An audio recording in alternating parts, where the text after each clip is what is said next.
It always focuses on Shakespeare and not me. Literally any contemporary poet problems. Hey there poetry pals, welcome back to another video. This week I am returning to Amanda Gorman's poem The Hill We Climb because it is simply that good, and I am telling you why it is so great again. You might have seen my video about Amanda Gorman's inaugural poem and why Melanie McDonough is so wrong about it. Basically, in Melanie McDonough's article, she went through the poem bit by bit and criticised lots of it. Most of her focus was actually on the grammar though, which is interesting because the text that she used was merely a transcript of the performance. And in the video, I challenged her to buy the book and see if those issues were still there. Well, I finally bought the book. 6 months later, I'm finally doing this. Spoiler alert, Melanie is still wrong about this poem. But before we go any further, please make sure you like this video, comment about what brought you here, and subscribe to my channel. Turn on notifications. All that sweet engagement really helps small creators like me get found. And while we're on the subject, why don't you follow me on social media? I am at Josie Alford Poet on all the things. So the book arrived, and you can actually buy this poem in two forms. You can buy it in a book on its own, or you can buy it as part of a collection called The Hill We Climb and Other Poems. I bought the book on its own because that was the first one that was available, at least in my country, so that's when I bought it. So this is the book, and I know you shouldn't judge a book by its cover, but there are many versions, there are many titles out there that you can buy. I think it depends on the edition that you're buying, but also the country that you're buying in. And I'm really glad I got this one. I really like the cover of this one. Although the one that you could buy in the US, this one makes it seem like an 80s sci-fi. Doesn't it look like an 80s fantasy sci-fi novel, or is it just me? Anyway, mind you, when I was Googling the book covers, I did learn that this poem has been translated into loads of different languages, including German, which I studied up until A-level. And I have to say, Den Hügel hinauf sounds very interesting. So this one comes with an introduction written by Oprah. Oprah!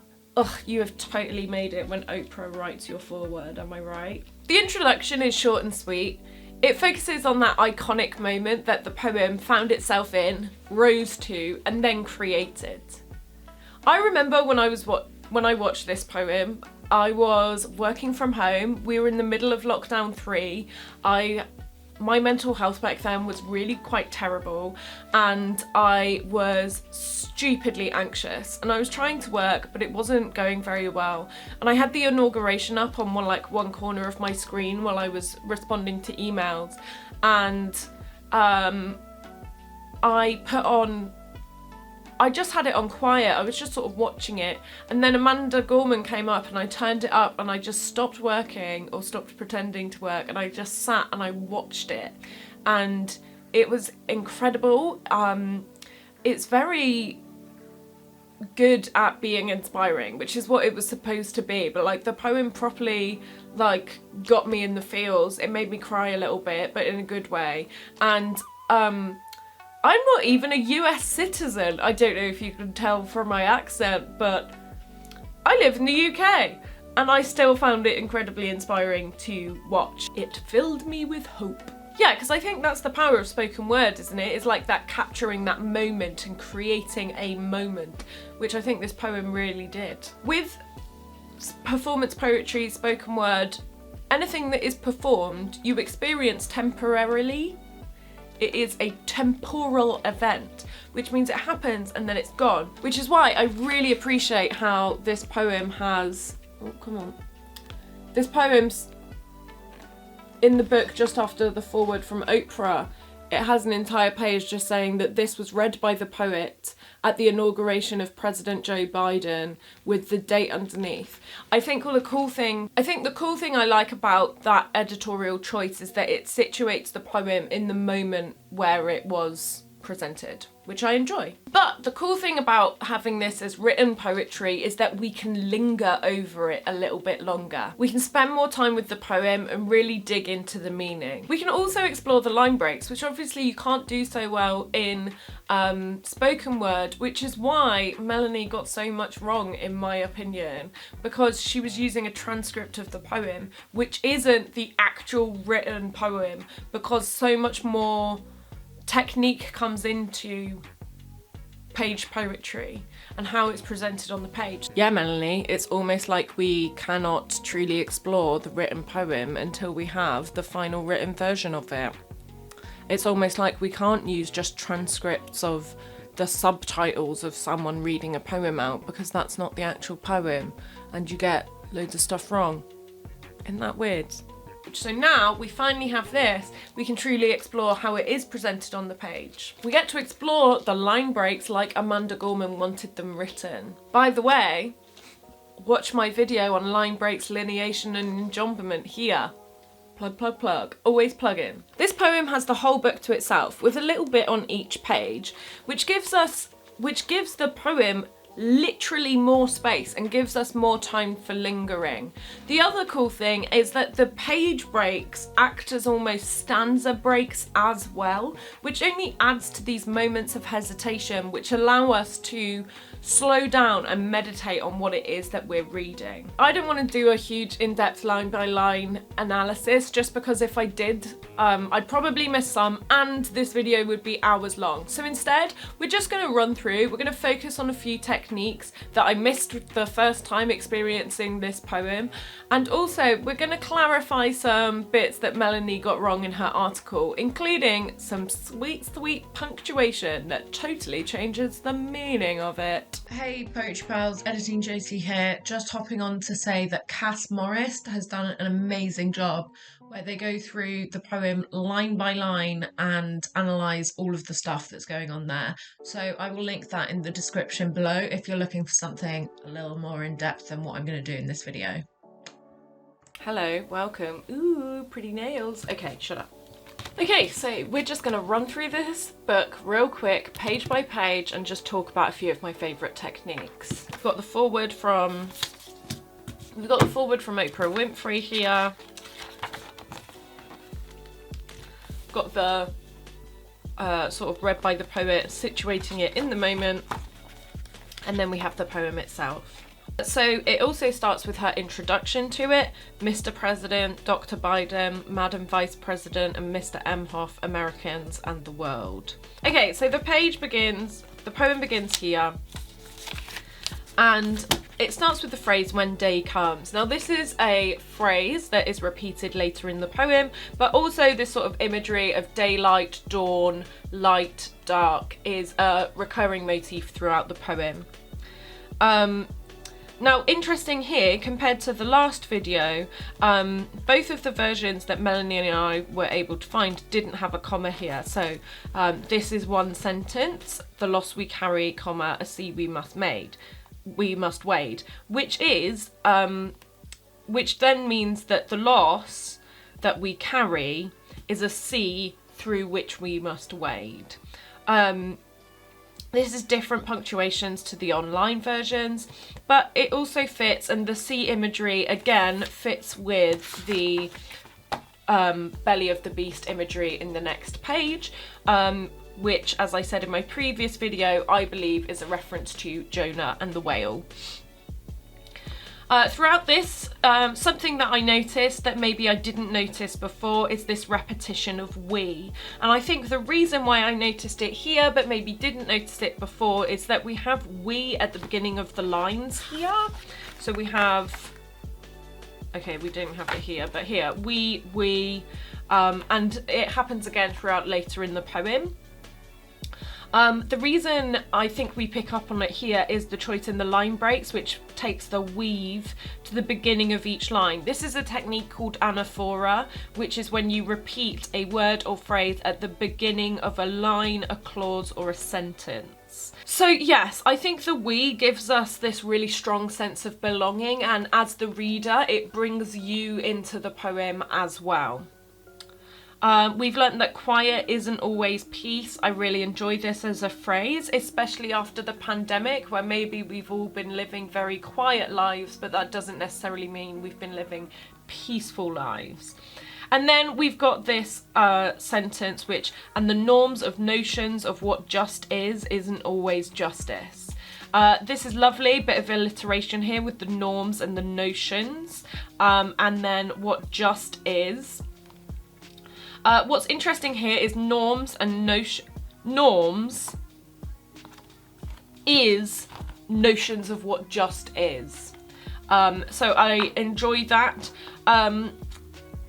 And then the rhyme here of justice and just is obviously great. I do feel like I've heard this technique before. It feels like a tried and tested thing within spoken word, but that doesn't make it any less powerful.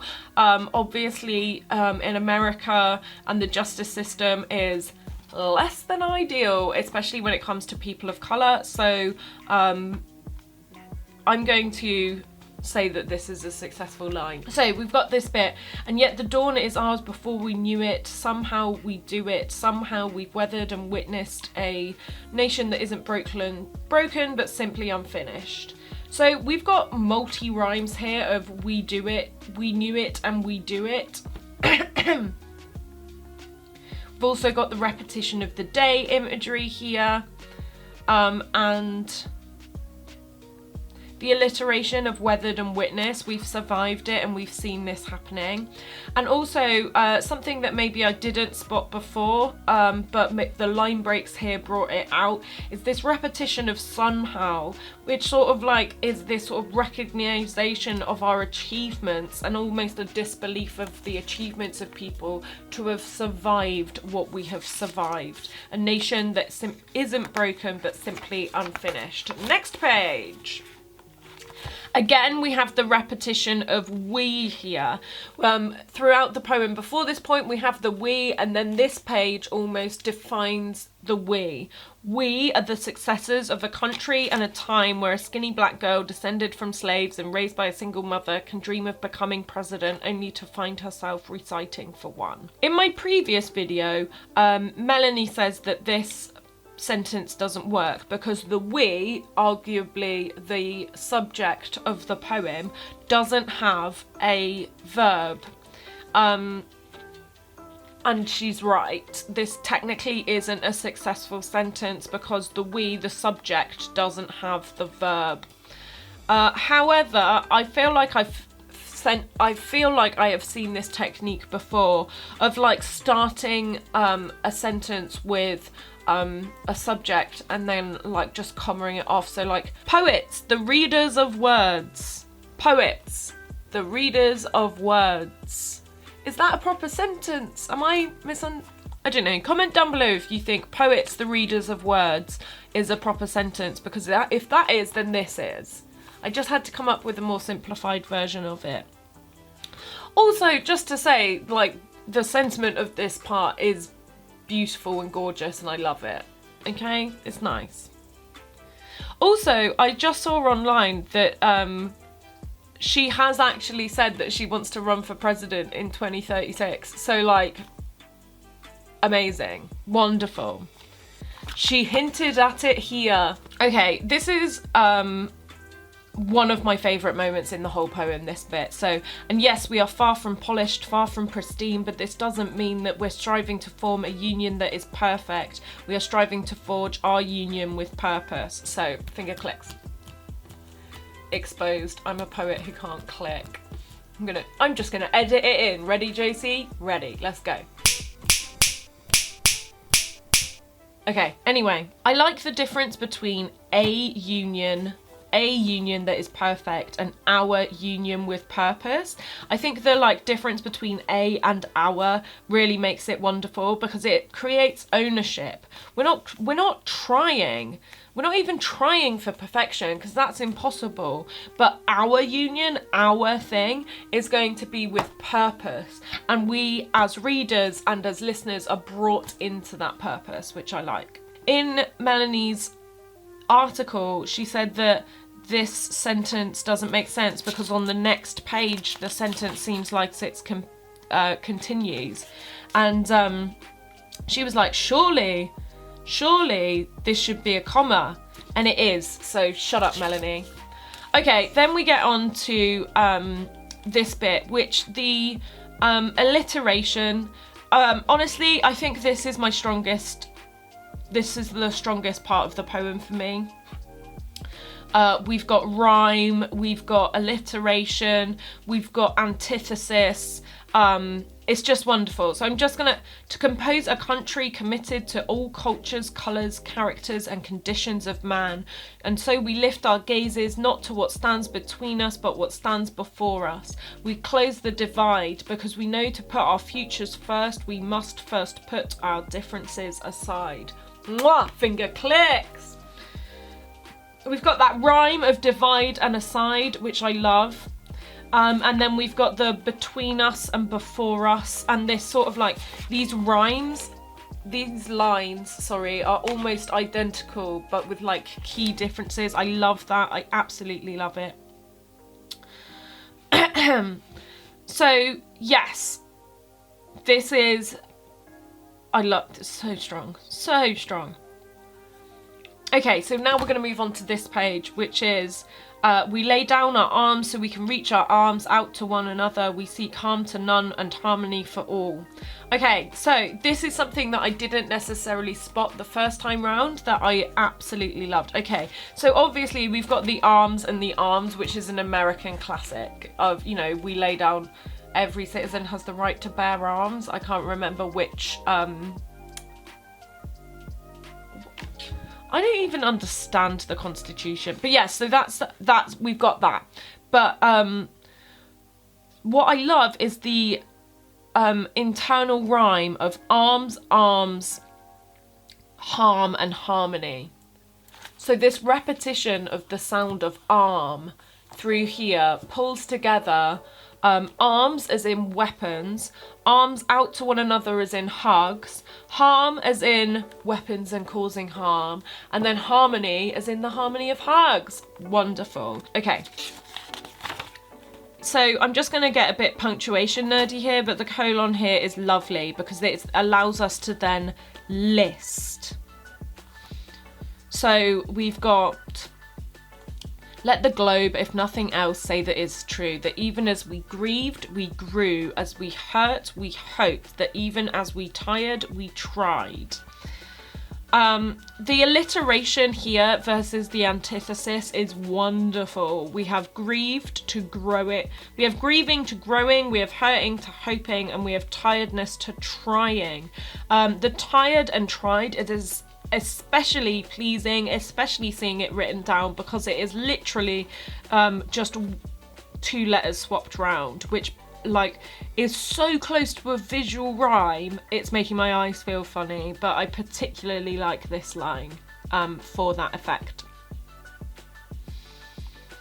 Again, we've got this sort of like the lines being similarly structured but just flipped slightly to create antithesis.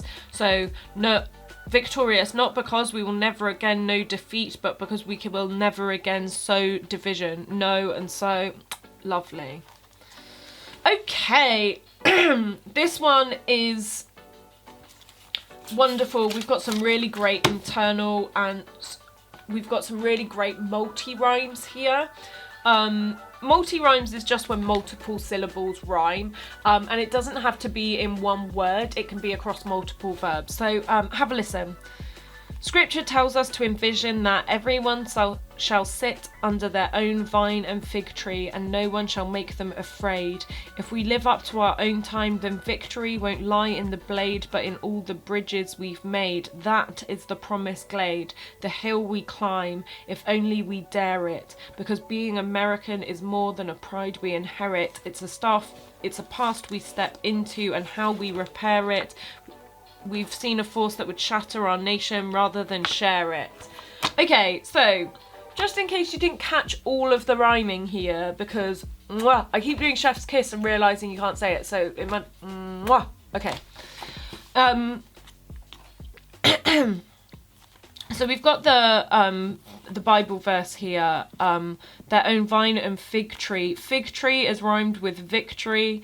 And then make them afraid, bridges we've made, the promised glade. And then we've got the dare it, inherit, repair it, and share it. Wonderful. Also, I did mention, I don't know, I can't remember if I mentioned this in the last video, but that is the promised glade. Is obviously she's flipped it to use glade to fit in with the rhyme scheme here, but it's also a reference to the promised land, which is obviously something that is used in the Bible, and with Moses taking the Israelites from Egypt and taking them to the promised land. So there's that, but also the promised land is the name of Obama's memoir about being president, so I feel like it's a reference to that, and also sort of like this is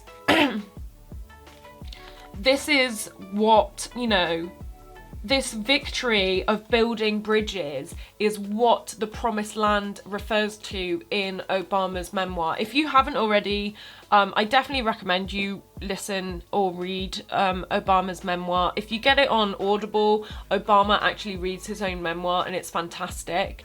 And he talks a lot about the America that he believes in and that he wants to see. And I feel like this bit here is talking about that version of America, and that is the promised glade. That is the promised land that Obama talks about in his book. Also, I totally recommend reading or listening to Michelle Obama's book, because that was incredible too. Anyway, moved on. So here's the bit where we start learning about the oh, this is also the bit where I ran out of sticky post-its and just had to put these in. This is a bit where we start talking about the insurrection on January 6th. We've seen a force that would shatter our nation rather than share it. The alliteration of shatter and share is really nice, just bringing that together. And then we've got destroy our country, delaying democracy. So we've got shatter and share, destroy and delay. The repetition and structure here is so good. It also links together a lot of spoken word or rap traditions. These like multi-rhymes and stuff like that is very in keeping with that.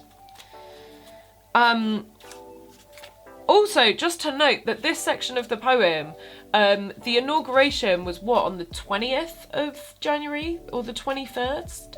And the insurrection was on the 6th, so it's literally 2 weeks. So this part of the poem, at least, she wrote within 2 weeks of performing it to millions of people. So this bit is just, like, the 3 lines on its own I really love as well for this choice, because this bit is definitely like intertextuality check. So for those of you who don't know, intertextuality just purely means that when one text references another, and it doesn't have to mean just written word. Intertextuality can actually be used in like film as well, and so when you're analysing film, you can still call it the text, as in the text of the film. But yeah, anyway, intertextuality. Also, another word for it is called allusion. But yes. So in this truth, in this faith we trust. So isn't it on American money that it says in God we trust?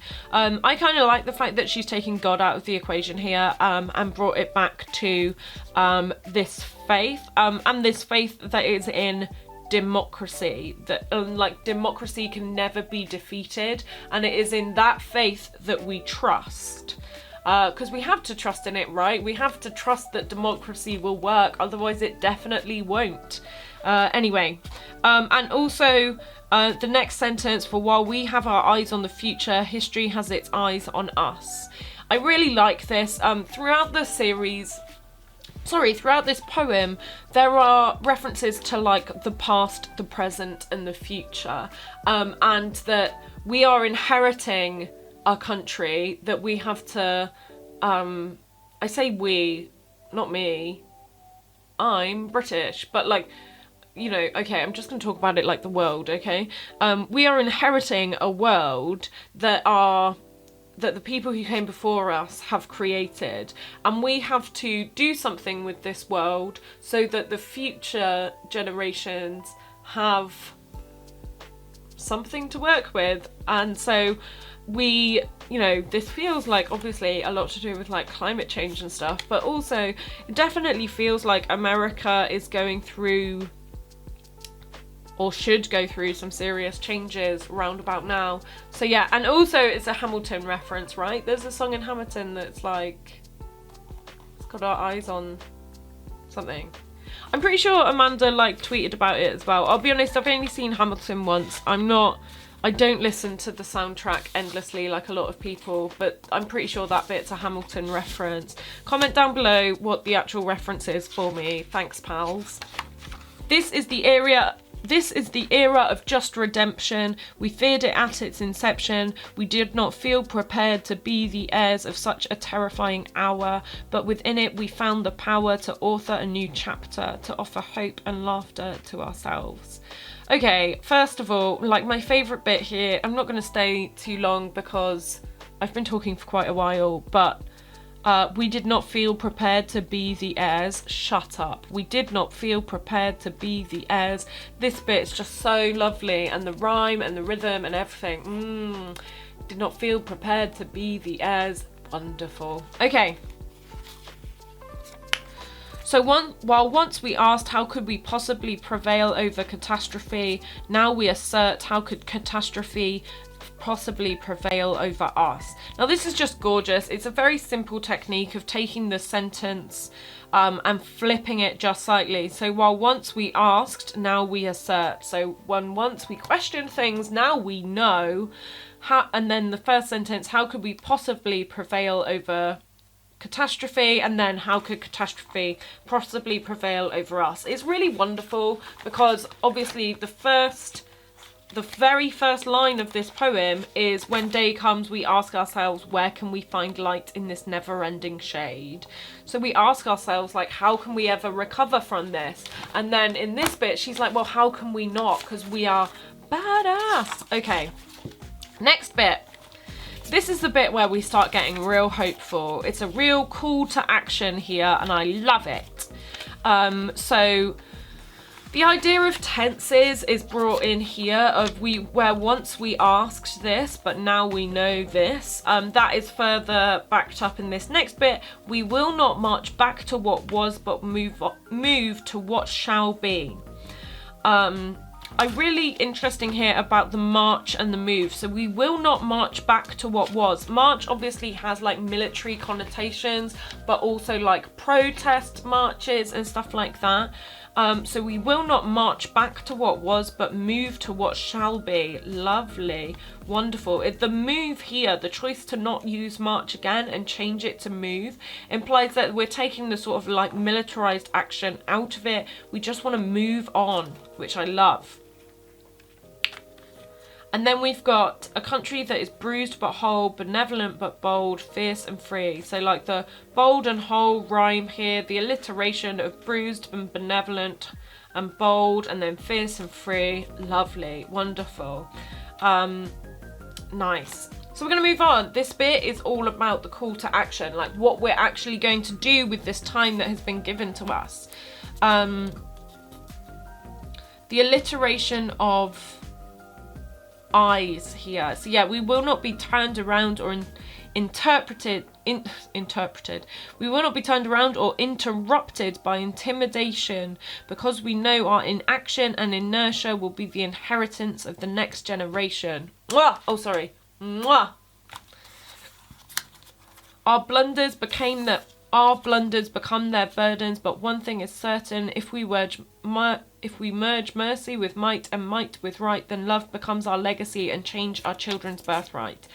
So this is, first of all, wonderful. You know, the alliteration, the antithesis, nice. And I think what's really nice about this bit is this bit saying we won't be unsure. We're not going to be uncertain about what we're going to do, because this hesitation is going to be the inheritance of the next generation. So we've got to do something. And if we mess it up, our blunders will become their burdens. However, we do have certainty, because if we merge mercy with might and might with right, so if we merge mercy with our power and our power with righteousness, then our legacy becomes love, and change will become our children's birthright. So when Melanie was originally analysing her poem in the article, there was no poem here. So she thought what was trying to happen is that we were trying to change our children's birthright. But actually the comma here makes it clear that change is becoming our children's birthright. So love becomes our legacy and change becomes our children's birthright. So that's what that bit means. And I think it's wonderful. Okay, next bit.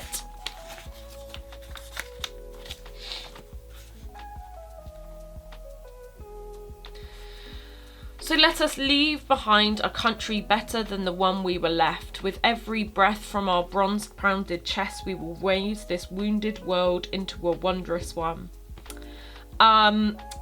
Yeah, so it was just to say that Melanie's version of this had an entire word wrong. Melanie's version said, with every breath from my bronze-pounded chest. But actually it's our bronze-pounded chest. So it's our breaths. We will raise this wounded world into a wondrous one. So obviously here we have a wonderful bit of alliteration, but I have to say I find it incredibly difficult to say, and I do think someone like Jonathan Ross would struggle with it. We will raise this wounded world into a wondrous one. Especially with the R in there as well. It makes it really hard. Anyway, I love that this section here, so this is the bit of like the west, the north, the midwestern and the south. It's lovely. Okay.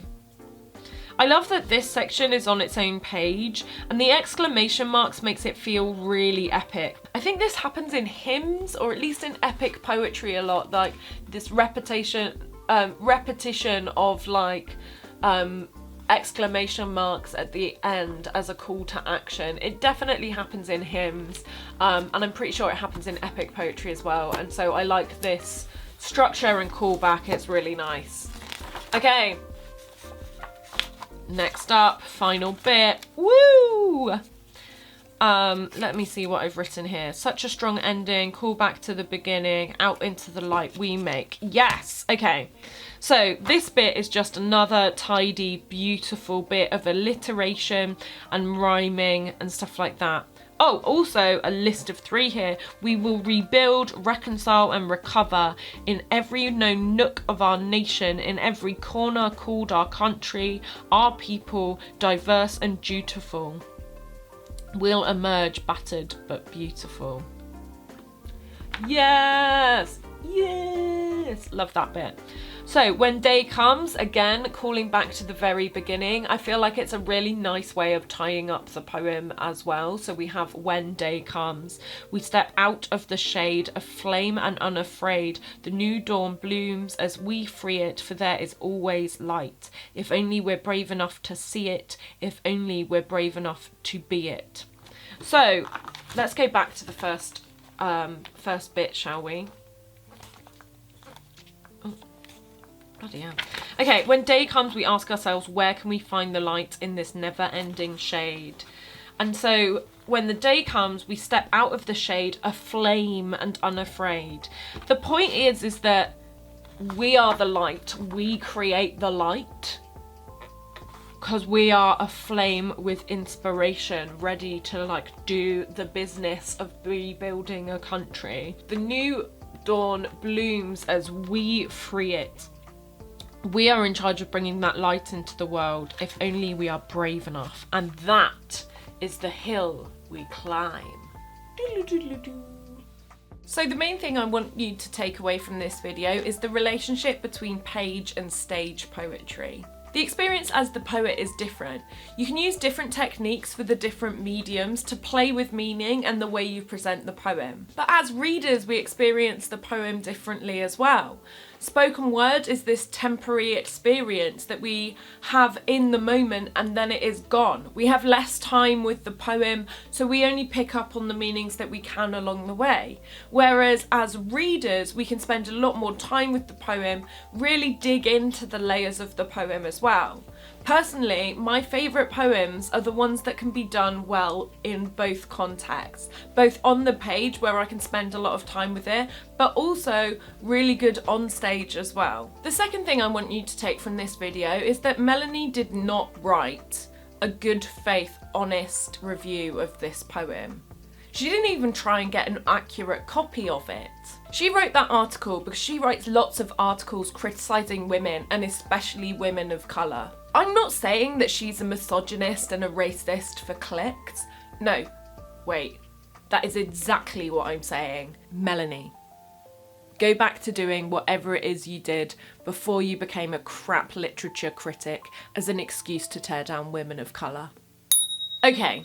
The final thing I want to know is, what is your thoughts? Did you enjoy the poem? Have you read the poem? If so, what did you think? Does this video make you want to buy the book and really get into it? I hope so. Also, I just wanted to let you know that Amanda Gorman has just released a children's book called Change Sings. It looks really cute, and if you have any kiddies in your life, this sounds like a fantastic gift. Speaking of gifts, Amanda Gorman's next poetry collection, Call Us What We Carry, is coming out in December 2021. And if anyone wants to help your friendly neighbourhood freelance poet out by buying her a copy, I will of course accept that. I don't know. DM me. So that's it for this week's video. Thank you so much for watching. I hope you enjoyed it. Please like this video, comment down below what you thought of the poem, and subscribe, turn notifications on. As I said, it really helps small creators like me get found. And follow me on social media. I am at Josie Alford Poet on all the things. Also, I'm thinking of starting a series where I do start deeply analysing different works, poetry, song lyrics, whatever. So comment down below if you have a particular poem or song lyric that you would like me to properly word by word analyse. Thanks so much for watching. I'll see you all next week. Bye.